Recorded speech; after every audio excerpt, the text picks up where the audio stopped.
नमस्कार। हमारे चैनल में एक बार फिर से सभी दर्शकों का स्वागत है। इस वक्त हम मौजूद हैं दिल्ली के शाहदरा जिला कृष्णा नगर गोंडली गांव के अंदर। आपको दिखा दें कि यह मकान नंबर 185 है, जहां से एक सनसनीखेज मामला हमारे सामने आया। इसी परिवार के, हमारे पीछे काफी लोग बैठे हुए हैं, इसी परिवार की बेटी थी जिसका विवाह फरवरी 2022 के महीने में थाना भजनपुरा के अंतर्गत यमुना विहार C1 ब्लॉक में किया गया था। बता दें कि कुछ दिन उनका परिवार सही तरीके से चलता रहा। इसके बाद मियां बीवी में, पति पत्नी में दंपति विवाद होने लगा। बताया जा रहा है कि अक्सर लड़की से दहेज को लेकर झगड़ा किया जाता था, जिसके चलते 12 तारीख को लड़की की संदिग्ध परिस्थितियों में मौत हो गई। पीड़ित परिजनों का आरोप है कि लड़की की बेरहमी से हत्या की गई है। संदिग्ध परिस्थितियों में लड़की की मौत के पीछे बहुत सारे ऐसे सवाल हैं जिनका जवाब अभी तक पुलिस के पास नहीं है। पीड़ित परिजनों के अनुसार लड़की की हत्या की गई है। कहीं ना कहीं दहेज की मांग के चलते लड़की को बहुमंजिला इमारत से धक्का देकर उसे मौत के घाट उतार दिया गया है। पीड़ित परिजनों को अभी पोस्टमार्टम की रिपोर्ट मुहैया नहीं कराई जा सकी है। पुलिस का कहना है कि मामले की जांच जारी है। वहीं दूसरी ओर पीड़ित परिजनों का आरोप है पुलिस इस मामले में सरासर ढील बरत रही है। पुलिस ने इस मामले के किसी भी आरोपी को अभी तक गिरफ्तार नहीं किया है। कहीं ना कहीं दिल्ली पुलिस की बहुत बड़ी नाकामी सामने आ रही है। जहां एक और हमारी सरकार महिलाओं की सुरक्षा के लिए कड़े कानून बनाने का दावा करती है, वहीं दूसरी ओर देखा यह जाता है कि महिलाएं बिल्कुल भी सुरक्षित नहीं है। नवविवाहित महिला को मौत के घाट उतार देना कहीं ना कहीं की भारत सरकार की ऐसी तमाम पोल खोलता है जो कि वे दावा करती हैं कि महिलाएं सुरक्षित हैं। कहीं ना कहीं देखा जा रहा है महिलाएं बिल्कुल भी सुरक्षित नहीं है। जानने का प्रयास करेंगे, हम जुड़ेंगे पीड़ित परिवार से, वे क्या कुछ कहते हैं इस घटना के बारे में हम आपको दिखाएंगे। इस मौत के पीछे क्या राज छिपा है जो कि अभी पीड़ित परिजनों के संपर्क में आने पे हम आपको दिखाते हैं। हमरा जी 6 महीने से हैरेसमेंट कर रहे थे गाड़ी मांगने के लिए जी, और गोल्ड के लिए। मैंने पहले भी गोल्ड दिया था और भी गोल्ड मांग रहे थे वो, और हैरेसमेंट 6 महीने से कर रहे थे। और लड़के ने मुझे बाद में बताया कि भाई बीच में मैंने कहा कोई दिक्कत तो नहीं है कि नहीं। उसने कहा कि हाँ हैरेसमेंट करते हैं, गाड़ी के लिए डिमांड कर रहे हैं और गोल्ड के लिए। क्या इस बाबत आपने पुलिस में कोई शिकायत दी थी? मैंने कहा जी घरेलू मामला है, मैं समझा दूंगा उसको। तो उसने फिर कहा भाई ये हमारा घरेलू मामला है, हम आप देंगे, ये मेरे उसने कहा दबाद में। कहीं ना कहीं आपको लगा घर ना बिगड़े इस कारण पुलिस में? हाँ जी, यही कारण है कि नहीं अभी टाइम है 9-10 महीनों में शादी को। मगर चलो आपस में कह के अपनी जो है निमट जाएगा मामला जो है, लेकिन वो नहीं निपटा जी। 12 तारीख को कितने बजे की घटना है जो कि आपको सूचना किस प्रकार से मिली? सूचना मुझे 12 बजे फोन आया है मेरे दामाद का कि भाई वो प्रिया गिर गई है और वहाँ पे पहुँच जाओ, बोलते एक बात हो। प्रिया कहाँ से गिरी, कौन सी मंजिल? ये उसने नहीं बताया, लेकिन वो रहती थी 2nd फ्लोर पे। लेकिन जो पुलिस की जो फुटेज आ रही है उसमें वो और ऊपर फ्लोर से आ रही है, 3rd या 4th से जी। तो आपके दामाद ने बताया कि 2nd फ्लोर से गिरी है? ये नहीं बताया कि उसने बताया कि फ्लोर से गिर गई, मतलब छत से गिर गई है। अच्छा, छत से गिर गई है। तो मैंने क्यों, क्या हुआ? उन्होंने मुझे पता नहीं। मैंने तुम कहा? उन्होंने मुझे पता नहीं। मतलब वो एक्टिंग करता कि मतलब जैसे मैं घर आ रहा हूँ, मतलब इस टाइप। लेकिन वो जो भैया दूज और रक्षाबंधन था, मेरी लड़की को नहीं भेजा उसने घर को। तो मैंने कहा क्यों नहीं भेजा? नहीं वो नहीं जाएगी, उसको एड्रेस का। तब भी लड़के बताया कि मुझे जाने मना कर रहे हैं। कहीं ना कहीं पहले से ही लड़का प्रताड़ित करता था। हाँ जी, ये पता चला बाद में शादी के बाद कि ये जो मतलब ये जो गुंडा बदमाश टाइप भी है, मतलब इसकी जो वो है प्रवृत्ति, इस टाइप के मार धार की है इसकी जो। अच्छा, लड़का जो है आपराधिक प्रवृत्ति का? हाँ जी, और इसके जो भाई है वो भी। हाँ, क्या इन पे पहले से कोई मामला था? पहले बताते हैं जी मारपीट करते हैं, और जो उनका मकान है भी कब्जा किया हुआ, किसको उन्हें अपना फ्लोर दी थी किसी को, तो उनको भगा दिया, ऊपर चढ़ नहीं दिया। सर, आप लड़की के पिता हैं, आपको क्या ये हत्या लगता है या हादसा लगता है? 101% हत्या है जी। मेरी बेटी की पढ़ी लिखी थी, कोई ऐसी नहीं थी, और यंग एज ही 24-25 साल की उम्र थी। वो आत्महत्या क्यों करती? जब मैंने अच्छी शादी की है, सबको अच्छा करा, मैंने सब कुछ चीज दी है। सर, ऐसा सुनने में आ रहा है कि 1 हफ्ते के अंदर 2 आईओ बदल दिए गए हैं। हाँ जी, ये बिल्कुल फैक्ट है। मैं SHO से लड़ा था इस चीज के थाने में फुटेज भी होगी मेरी, जो आयु से लड़ा कि भाई आयु क्यों बदला। SHO साहब ले गए, नहीं हम ऐसी कोई बात नहीं है। मैंने कहा या तो मिला हुआ, क्योंकि उसकी नन जो पुलिस में है, पुलिस में वो दवा बना रही है। फिलहाल पुलिस की कार्रवाई से आप कितने संतुष्ट हैं? मैं बिल्कुल संतुष्ट नहीं है जी। 4 दिन हो गए, 4 दिन है, अभी तक गिरफ्तार नहीं हुई है। क्या आप इस मामले को लेकर जो नॉर्थ ईस्ट के डीसीपी संजय सैन से बात करेंगे? बिल्कुल करेंगे जी, बिल्कुल मिलोगे आप? मिलेंगे, अगर नए हो तो मैं अभी बात करना चाहूंगा उनसे। सर, आपको ये हादसा लगता है या हत्या लगती है? ये तो टोटली हत्या है जी। हमारी तो गाय लड़की थी। कितने संतुष्ट हैं पुलिस कार्रवाई से आप? 0%, 0%। कोई हेल्प नहीं। हमारा बच्चा चला गया, कोई हेल्प नहीं, कोई सुनवाई नहीं, कोई सुनवाई नहीं। फिलहाल तमाम आला अधिकारियों से, पुलिस प्रशासन के आला अधिकारियों से आप क्या अपील करेंगे इस मामले को लेकर? हमारे बच्चे को न्याय मिल जाए, बस। औरों को सबक मिल जाए, औरों की बच्चों के साथ ऐसा ना हो जैसा हमारे साथ हुआ है। हमारी बड़ी प्यारी गऊ बच्ची थी, किसी और बच्चे के साथ ऐसा ना हो, यही अपील है। सर, हत्या है, ये हादसा तो हो नहीं सकता सर। मैं अपनी बहन को बहुत अच्छी तरह से जानता हूँ। हत्या की गई है सर, वो ऐसा कर ही नहीं सकती। मैं नहीं मान सकता ऐसा। जैसा कि बताया जा रहा है, लड़की के ससुराल पक्ष के कुछ लोग दिल्ली पुलिस में भी पोस्टेड हैं, तो क्या लगता है कहीं ना कहीं उसका भी फायदा उठाया जा रहा है? हाँ जी सर, उसका भी काफी फायदा उठाया जा रहा है। हम पुलिस में वो कार्रवाई में काफी डील है और केस ट्रांसफर किए जा रहे हैं एक से दूसरी जगह। अब आईओ को बदला जा रहा है। उनके जो रिलेटिव हैं वो कौन से पद पे और कहाँ तैनात हैं? मेरी बहन की जो ननद थी वो कमला नगर थाने में एएसआई थी और पुलिस क्वार्टर में रहती हैं। जैसी केस मिंटो ब्रिज में, और जैसी केस हमने दाखिल किया तो उसके बाद से पता नहीं उनका फरार हो गया। सर, देखा गया है कि अगर बहन पीड़ित होती है, ससुराल की कोई बात होती है, वो समय पहले अपने भाई को बताती है। या आपकी सिस्टर ने कोई चर्चा आपसे की थी? उनका कहना था मैं घर आके डिस्कस करूंगी कुछ। मुझे बातचीत से लगा कि उनके पति द्वारा या उनके फैमिली द्वारा दबाव बनाया जा रहा था। बात सही, मोबाइल फोन में बात सही से नहीं हो पा रही थी, कुछ दबाव बनाया जा रहा था उनसे। टेंशन में वो लग रही थी। अच्छा, हत्या वाले दिन से पहले आखिरी बार आपकी बात किस समय हुई? उनकी जब हत्या हुई वो मंडे को हुई है। उससे पिछले हफ्ते फ्राइडे को मेरी 8:30 बजे रात को बात हुई है और उन्होंने कहा था कि उनके ऑफिस से छुट्टी होगी 5-6 दिन की, तो मैं घर रहने आऊंगी, घर में बात करेंगे। बहुत दिन हो गए नहीं आई हूँ घर पे, उन्होंने भेजा नहीं। और अच्छा, कहीं ना कहीं आपकी सिस्टर घर आना चाहती थी, आपके पास आना चाहती थी? हाँ जी। लेकिन ससुराल पक्ष ने नहीं भेजा? नहीं जी, रक्षाबंधन राखी पे भी भेजा नहीं गया। उसने शायद बहाना मारा क्या कि मेरी तबीयत ठीक हो रही है। सुबह था उसका आने का, लेकिन उसने कहा कि मेरी तबीयत ठीक हो रही है, पता नहीं उसने बहाना किया क्या किया। मैं खुद ही गया वहाँ, उसको आने नहीं दिया गया। आपकी सिस्टर अपने दिल की गहराई की बातें किससे किया करती थी आपके परिवार में? पिताजी से करती थी और माताजी से करती थी। तो और कहीं ना कहीं उन्होंने कोई आशंका जताई थी ऐसे हादसे होने की? उनको इमोशनली ब्लैकमेल किया गया। उनको ऐसा, उनका पति जो है वो साथ बैठ के, ऐसे वो कॉल पे बात करी, उनके साथ बैठा हुआ है, कहता था कि स्पीकर पे बात करो, क्या बात कर रही हो मुझे पता होनी चाहिए, ऐसे। तो वो खुल के नहीं बात करती थी। अच्छा, कहीं ना कहीं दबाव में, आपको लगता था दबाव में है? दबाव में है जी, दबाव में थी। पहले देव और ओमपाल थे, उनको सबसे पहला इंसिडेंट ऐसा हुआ था कि रसोई में खाना बना रही थी, तो नीचे वाले फ्लोर पे रहते थे, वो सेकंड फ्लोर पे खाना बना रही थी। वही खाना बना के ऊपर नीचे जिनको खाना है पूरे फैमिली का वही बनाती थी। तो एक बार खाना बना रही थी तो एक बार एकदम आके पीछे खड़ा हो गया था, एकदम से, ना कुछ हालचाल पूछ रहा है ना बोल रहा, एकदम पीछे आके खड़ा हो गया। और ड्रिंक काफी करता था, गाली गलौज घर में उसके अपने भाइयों से नहीं बनती थी, बहुत गाली गलौज करता था। और उसकी हरकतों की वजह से वो एक मेड रखी हुई थी, 2-3 बार बदली। उन्होंने शिकायत की कि आदमी ठीक नहीं है, इशारे गलत करता है ये, और घर में भी आ चुका है कई बार। जब खाना बना रही थी तो उन्होंने शिकायत करी। आपकी सिस्टर ने अपने देवर की हरकतों की चर्चा आपसे साझा की थी?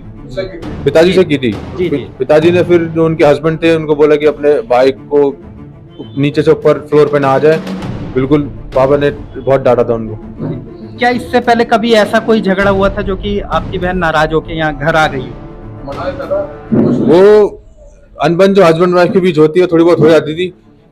उन्होंने कई बार जिक्र किया कि ऐसी मेरी भैंसाबासी हो गई, लेकिन फिर 1-2 दिन बाद अब प्रेशर में बोला, क्या बोला उन्होंने, कह रही थी कि अब मैटर सॉल्व हो गया है, वो हाथ जोड़ रहा है, रो रहा है, सॉरी मांग रहा है, पाँव पकड़ रहा है, तो अब मैटर ठीक है। फिलहाल किन बातों को देखते हुए लगता है कि ये हत्या है?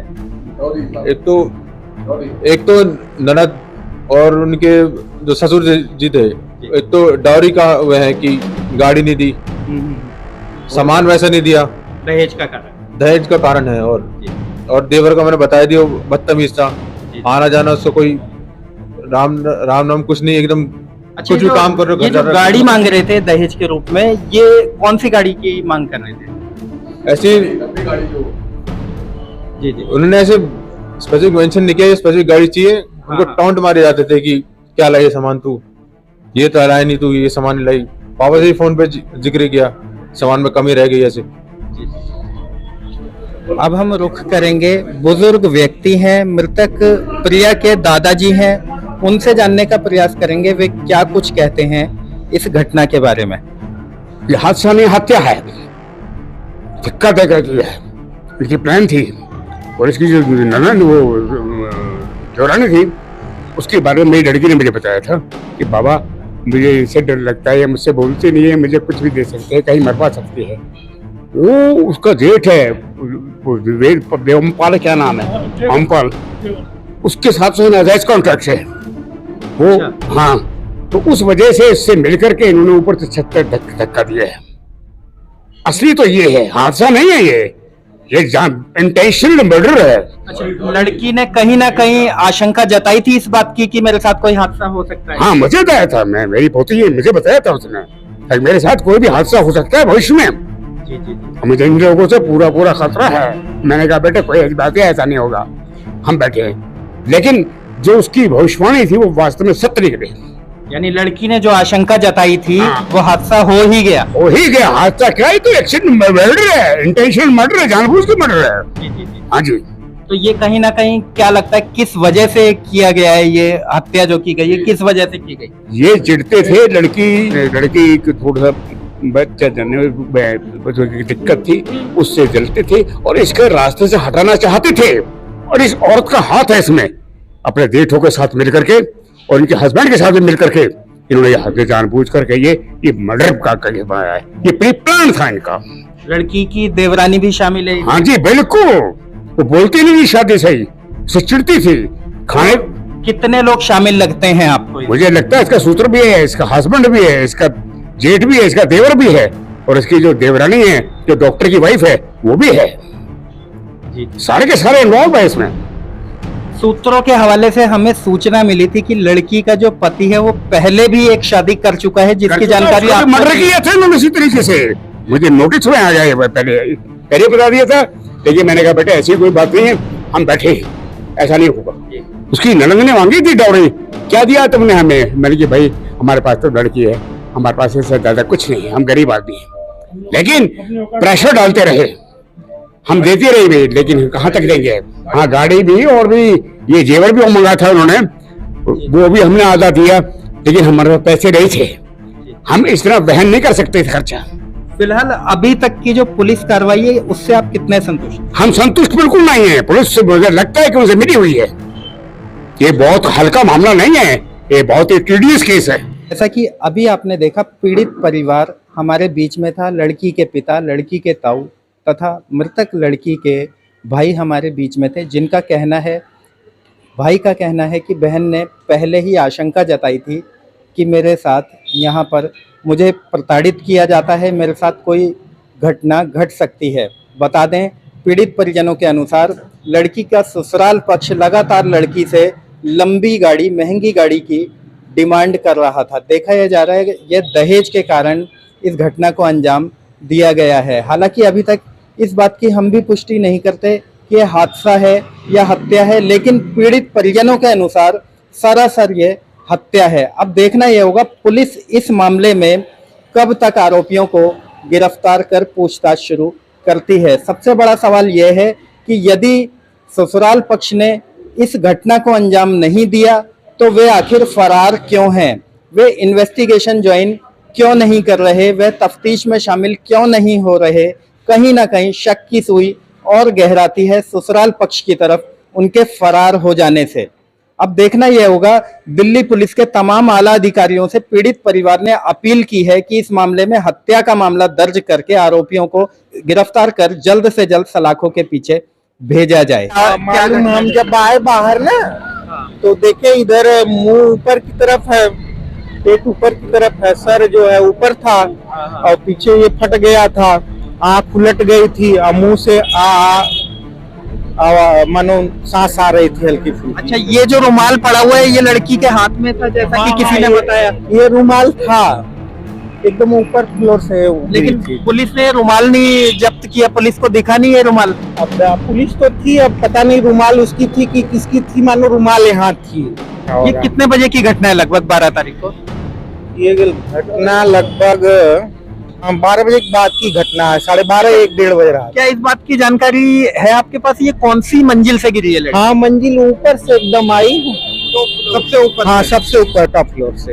अच्छा, टॉप फ्लोर से आके सीधा नीचे गिरी? सीधा नीचे गिरी है। लड़की ने कपड़े कैसे पहन रखे थे? सूट सलवार पहनी थी।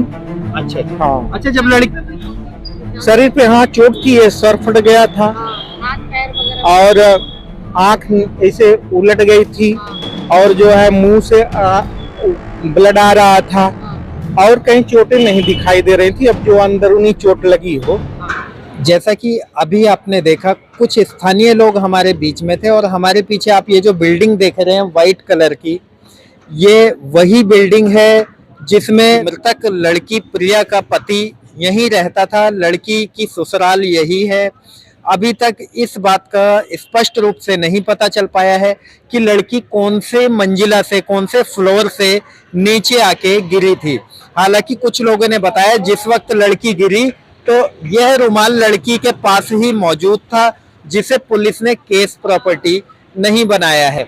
आस पड़ोस के लोगों का कहना है कि लड़की का पति तथा उसके भाई यहाँ पर दबंग किस्म का यह परिवार था, जिनके खिलाफ कोई भी बोलने की हिमाकत नहीं करता। आपको बता दें कि एक छोले बेचने वाला, कैमरे की मदद से हम आपको दिखाएंगे, छोले बेचने वाला यहाँ इस समय भी मौजूद है और घटना वाले दिन भी उस समय भी ये यहाँ मौजूद था। लेकिन इनकी दबंगई को देखते हुए, दबंगई के चलते छोले वाला भी इनके खिलाफ कुछ भी बोलने से इनकार कर रहा है। कहीं ना कहीं देखा यह जा रहा है इसी परिवार के कुछ सदस्य, इनके रिलेटिव दिल्ली पुलिस में भी हैं तथा कुछ सदस्य डॉक्टर भी हैं। पीड़ित परिजनों का साफ तौर पे कहना है कि यह आत्महत्या नहीं बल्कि हत्या है, क्योंकि लड़की के दादा ने बताया कि घटना वाले दिन से 2-3 दिन पहले लड़की ने आग्रह किया था अपने परिवार से, अपने मायके में अपने भाई से कि मुझे यहाँ से घर ले चलो, मैं यहाँ बहुत परेशान हूँ। कहीं ना कहीं उसकी इन बातों से पीड़ित परिजन अंदाजा लगा रहे हैं कि लड़की ने आशंका जताई थी, लड़की किसी बात के चलते बहुत ज़्यादा परेशान थी, जो कि वो परिवार में अपने मायके में जाके अपने माता पिता को तथा भाई को कुछ बताना चाहती थी। लेकिन परिजनों का कहना है कि ससुराल पक्ष जब भी लड़की की बात फोन पे करवाता था तो स्पीकर ऑन करके बात करवाता था, जिससे कि लड़की सारी बातें नहीं कह पाती थी।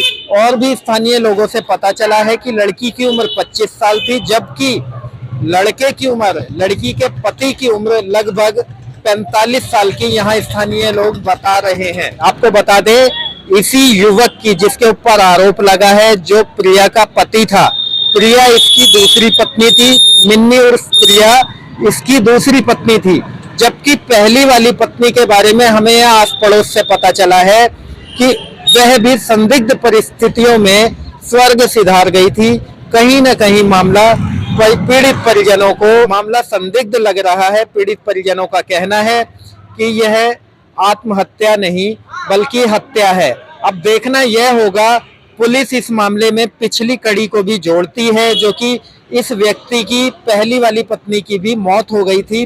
क्या उस मामले को भी देखते हुए छानबीन होती है या नहीं होती? क्या पीड़ित परिजनों को इंसाफ मिल पाएगा या नहीं मिल पाएगा? अब इंतजार है पीएम रिपोर्ट आने का। ऐसी ही तमाम खबरों के लिए हमारे साथ बने रहिए। मैं आकाश मौर्य, न्यूज़ 24 मीडिया के लिए दिल्ली से।